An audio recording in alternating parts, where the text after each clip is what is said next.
La realidad nacional desde la perspectiva de interferencia. Y llegamos a las 6:39. La mayoría de la población costarricense se conecta a Internet mediante los teléfonos inteligentes y en muchos hogares también pueden navegar usando dispositivos móviles. Si solo vemos estos indicadores, pareciera que Costa Rica avanza rápidamente en el uso de las nuevas tecnologías, pero al parecer no es tan cierto. Hoy conversamos sobre el acceso y el uso de las tecnologías de la información y la comunicación en los hogares costarricenses y para ello nos acompaña un experto del PROSIC, que es el Programa Institucional de la Sociedad de la Información y el Conocimiento de la Universidad de Costa Rica. Muy buenos días, Alejandro Amador. Muy buenos días y muchas gracias por tenernos por acá. Pero hay, Alejandro, una verdad que es nada cuestionable y es que ahora estamos mucho más conectados que incluso en el año 2016, que fue el año pasado. Sí, es cierto, en realidad la tecnología avanza a una velocidad muy importante en el país. Lo importante es que si bien es cierto, hay avances generales y a nivel general todo es muy positivo, también es cierto que esta evolución se da en el marco de una brecha digital y esa brecha es una cuestión muy importante de estudiar y de combatir. Quiere decir entonces que no son iguales todos los sectores de la población. Correcto, hay sectores que tienen mayor acceso, mayores facilidades a accesar a la tecnología que otros. Y quiere decir entonces que estas personas que no tienen acceso a esta tecnología son ciudadanos de segundo orden. Es cierto, especialmente en nuestra realidad actual, que casi que un ciudadano conectado es un ciudadano completo, ¿verdad? Más cuando uno ve todos los procesos de digitalización del gobierno, de las empresas, de la misma sociedad. Ustedes han hecho un informe respecto a esto. ¿Cuáles son los datos, verdad, que de alguna manera sostienen sus afirmaciones? Correcto. Bueno, como parte de los resultados del informe, que está accesible en la web, es descargable, es gratuito, se ve que a través del análisis que realizamos se observa la existencia de brechas. Hay distintos factores que inciden en la brecha digital, entendiendo esta brecha digital como la diferencia entre quienes tienen acceso a las tecnologías y quienes no. Un trabajo que se hizo a nivel de hogares, a nivel de datos de la Encuesta Nacional de Hogares del INEC, muestra que los mayores variables que afectan la brecha son el tema de ingresos y el tema, especialmente el más importante, el tema educativo. Sin embargo, también se observan brechas en lo que es zona geográfica, adulto mayor, población con discapacidad, etcétera. Y es invisibilizado totalmente este ciudadano que no tiene acceso. ¿Nadie se preocupa por eso? Pues es complicado, ¿verdad? Definitivamente es necesario que se generen políticas públicas para combatir estos distintos temas. Hay avances positivos. Por ejemplo, cuando se compara el 2010 con respecto al 2016, se observa una reducción muy importante, por ejemplo, en el efecto que tiene el ingreso sobre esa brecha. En temas como telefonía celular, en temas como Internet.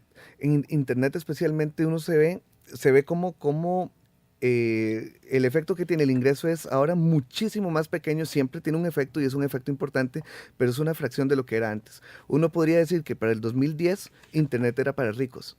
Y ahora Internet es más o menos para todo el mundo. Estábamos hablando precisamente con Hulda Miranda, periodista del semanario Universidad, sobre la investigación que han hecho de los recursos destinados a través de Fonatel a la compañía Claro y Telefónica, que lo que pretendía era llevar Internet a todas las escuelas de la zona norte del país. Efectivamente, parece ser que lo que le correspondía, la cuota que le correspondía a Telefónica, si se ha cumplido, a la de Claro por distintas cuestiones, eso no ha sido así. ¿Qué significa en las escuelas? Tú decías que se ve en la educación. ¿Qué significa específicamente en las escuelas no tener acceso a Internet? Bueno, definitivamente, ¿verdad? Internet es una herramienta demasiado importante para... Pero bueno, vivimos muchísimos años en Internet. ¿Qué quiere decir? Ahora no podemos vivir sin Internet, no hay opciones. Sí, ¿no? Ya no podemos vivir sin Internet, ¿verdad? En un mundo globalizado, por lo visto, ya no hay otra opción. No, y sin embargo uno encuentra, hace poco fue la entrega de estadísticas del sector telecomunicaciones de Sutel, la semana pasada, si no me equivoco, y sacaban un video en donde había unos niños de zonas alejadas, de escuelas alejadas, que decían, no, yo no sé lo que es la Internet, pero me han contado. Me han contado que sirve para esto y para aquello, ¿verdad? Me han contado nada más. Me Mentira, ¿verdad? Que en pleno siglo XXI todavía estemos reivindicando precisamente estas cuestiones, el acceso, ¿verdad?, a las nuevas tecnologías, a todos por igual. Insisto, entonces son invisibilizados, de alguna manera no tienen conexión con el mundo y por tanto el mundo tampoco nos los reconoce. ¿Qué pasa, por ejemplo, con las comunidades indígenas? Sí, no, definitivamente. Ahí la cosa debe ser todavía muchísimo más dramática. Claro que sí. No, el tema geográfico es muy complejo de abordar, ¿verdad? Una de las grandes soluciones es todo lo que es Internet móvil, ¿verdad? Ajá. Porque llegar con líneas hasta allá es complicado, pero cuando ya estamos hablando de telefonía móvil o de Internet móvil, de teléfonos inteligentes, eso es una gran facilidad tal vez para estas poblaciones. Y de hecho, para este año, bueno, para el 2016, que serían los datos más recientes del ENAO, en lo que es acceso a telefonía celular, no a internet, sino a telefonía Sí, celular, pareciera que ya se logró eliminar la brecha en lo que respecta a zona geográfica. Pareciera que ya el estar en una zona geográfica, o Sí. zona rural o zona urbana, ya no afecta la posibilidad mía de tener acceso a celular. Entonces, si de ahí pasamos a internet móvil, es un paso nada más, ya podríamos estar llegando a esas poblaciones alejadas. Alejandro, quizá, ¿verdad?, no es tu tema o el tema de la investigación, pero quizás sí tengas una opinión. ¿La apertura del mercado a los operadores privados ha solucionado en algo esa brecha digital? ¿Era Pues- una solución? Pues pareciera que sí. En realidad, cuando uno observa todo este tema de la brecha, Sí. la brecha da una caída muy importante que coincide con la apertura, ¿verdad? Hay estudios que señalan la apertura como algo positivo dentro de este proceso de absorción de la telefonía móvil. Incluso cuando uno se pone a ver lo que son suscripciones por cada 100 habitantes, ¿verdad? Que es una Sí. medida que se usa, se ven brincos muy exagerados, muy importantes en los últimos 6 años, digamos. Entonces, uno sí pensaría que la apertura sí ha sido positiva en ese sentido. En ese sentido. Ujú. Ustedes en el PROSIC han hecho investigaciones comparativas del acceso a las nuevas tecnologías en el resto de países de Centroamérica. Principalmente nos centramos en Costa Rica. Ujú. Si bien es cierto, sí, revisamos lo que existe, lo que se está dando en otros países, ¿verdad? Sí. ¿Y cómo estamos respecto al resto de Centroamérica? Con respecto al resto de Centroamérica, estamos mejor de lo que a veces creemos. Ujú. Por ejemplo, una canasta de telefonía móvil que calcula la Unión Internacional de Telecomunicaciones, la UIT, señala que Costa Rica es el país más barato en telefonía móvil a nivel del continente americano. Ajá. A nivel de América estamos de primer lugar y nuestra canasta es la mitad del precio del que nos sigue en segundo lugar, que sería Venezuela. O sea que, por tanto, es mucha la Estamos bien, diferencia. y eso hace que la telefonía celular sea asequible para la gente. Eso hace que el tema de ingresos no tenga tanto peso en el acceso. Decías que uno de los motivos podía ser el económico. Entonces, si eso es así en telefonía celular, también lo podría ser en Internet. ¿Qué hace falta? Lo digo porque el PROSIC hace los estudios, presenta los informes, pero ¿realmente sirven para tomar decisiones a la Administración? ¿O simplemente, verdad, pasan desapercibidos? Bueno, definitivamente ese es como el gran problema que a veces tiene la academia, ¿verdad? Que sacan informes, informes, y si estos informes no son acompañados de política pública, Claro. pues son palabras y se las lleva el viento, ¿verdad? Y sí se necesita del brazo político, digamos, del brazo del sector público que empuje, que busque soluciones. Uno se enfoca en señalar en la existencia. Por ejemplo, aquí nosotros señalamos que no se ha logrado hacer nada consistente en la reducción de la brecha de poblaciones de adulto mayor o de personas con discapacidad.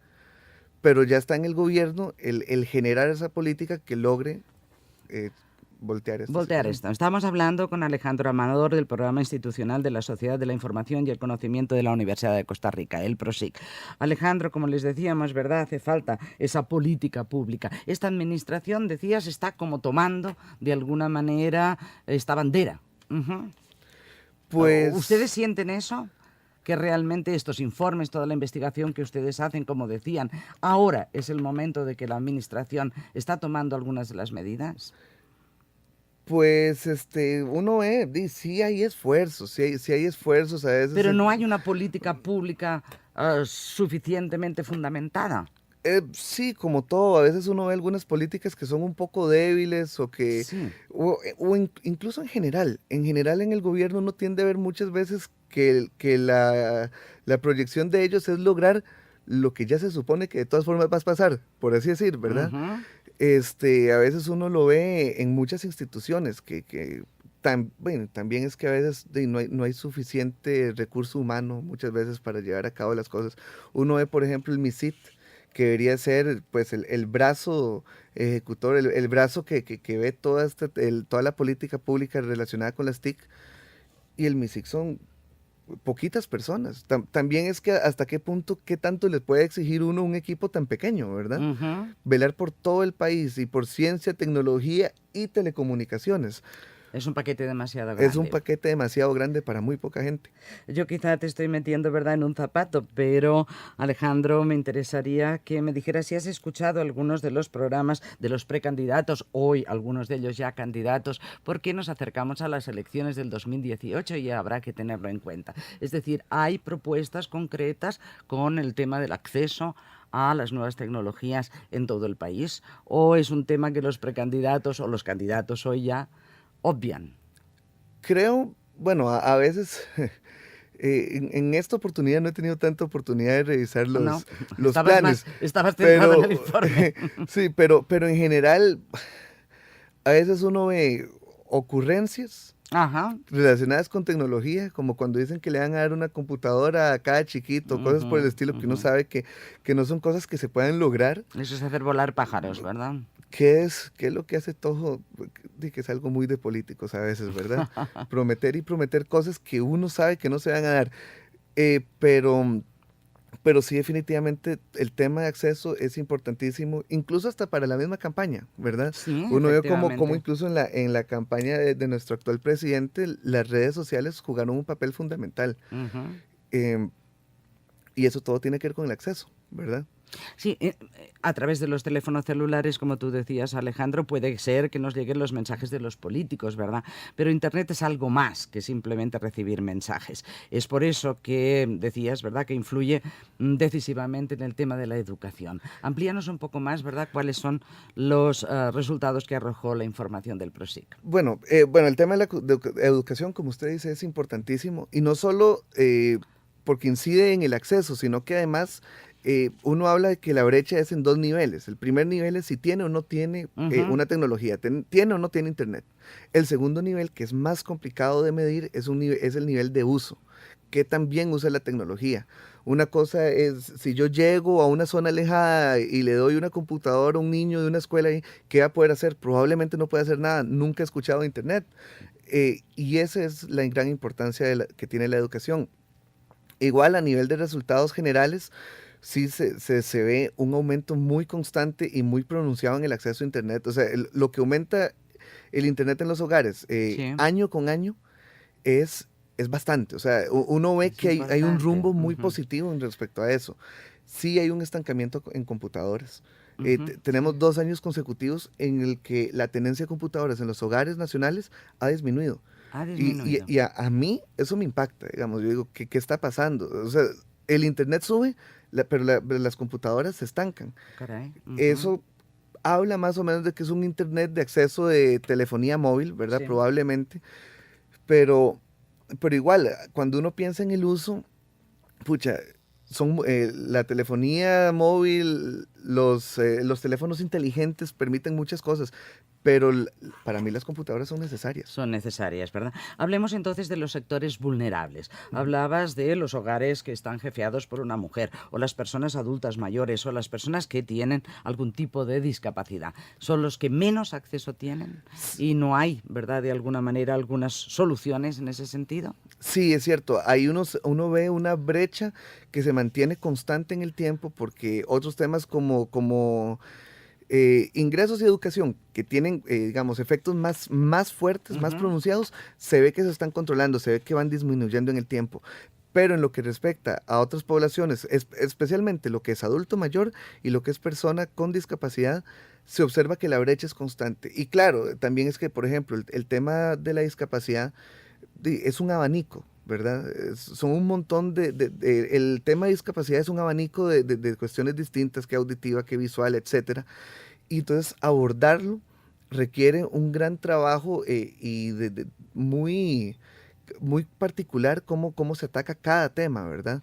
Recientemente, Prosic tuvo la suerte de trabajar acá con organismos internacionales para lo que es lo que es la accesibilidad en páginas web. Y la Universidad de Costa Rica va a ser como la única, no sé si era en Centroamérica o incluso en toda América, ahorita no me acuerdo de eso, pero va a ser como la única capacitada de certificar páginas web como accesibles para personas con discapacidad visual. Y eso es un logro importantísimo, no es algo demasiado difícil. No es algo demasiado caro, porque también ese es un problema. La accesibilidad tiende a ser cara, ¿verdad? Y es un costo que a veces cuesta que el sector privado, por ejemplo, asuma. Pero la UCR va a tener esa capacidad de estar acreditando páginas web accesibles. Qué bueno, porque eso es lo que nos corresponde precisamente, ¿verdad? La UCR y todas las universidades públicas coadyuvando, ¿verdad? Para que efectivamente las nuevas tecnologías lleguen a todos los sectores. Y en este caso es una magnífica noticia la que nos da Alejandro Amador, que es investigador del Prosic, con el cual hemos estado hablando precisamente de la conexión a Internet del país. Y los resultados, bueno, no son tan desalentadores. Avanzamos, aunque determinados sectores quedan fuera de este avance. Sí, no, y de hecho, cuando uno coloca Costa Rica en índices internacionales como el de... Hay dos índices muy importantes, uno de la Unión Internacional de Telecomunicaciones, otro el Foro Económico Mundial, y en ambos, a nivel latinoamericano, nos colocamos bastante bien, un cuarto lugar, quinto lugar, por ahí andamos. O sea, por supuesto que hay mucho que avanzar. Y una cosa es decir, estamos bien a nivel americano, y otra cosa es compararnos con países como Corea, o verdad que nos llevan años luz. Y debemos de aspirar a ellos. A ellos. Este es un país pequeño, ¿verdad? Pero un país, ¿verdad?, que intenta avanzar poco a poco y asemejarse efectivamente a las grandes potencias en este sentido. Muchísimas gracias, Alejandro Amador, por estar hablando de todo esto. Y veremos si efectivamente las instituciones, en este caso Fonatel, consigue que no tan solo sigamos avanzando, sino que este avance también alcance a esta población invisibilizada, a esta población que no tiene acceso a Internet todavía. No, muchísimas gracias a ustedes por invitarnos al programa. Interferencia.